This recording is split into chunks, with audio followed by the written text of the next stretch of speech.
10% 5% ரசிகர்களோ 10% ரசிகர்களோ இருக்கலாம்.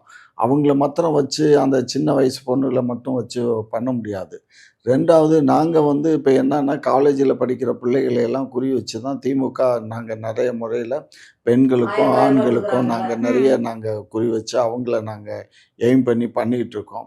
கல்வி அறிவு இல்லாத பிள்ளைகள் அங்கங்க வீட்டுகள்ல இருக்கிறது, இந்த மாரி கேஸ் தான் விஜய்ன்னு இருக்கும். ஆனா சீமான்ட்ட அப்படி இல்ல. சீமான்ட்ட வந்து எல்லாமே அந்த தமிழ் தேசியங்கிறதுனால, அந்த உணர்வு இருக்கவங்க நெறைய இப்ப 36,00,000 வாக்குங்கிறது அவ்வளோ ஈஸி இல்லடா.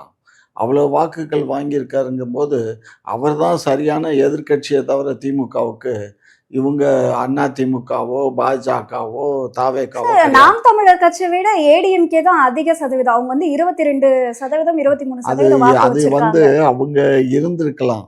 அப்ப வந்து அவர் முதலமைச்சரா இருந்து இறங்குன உடனே நடந்த தேர்தல்ல வந்துச்சு.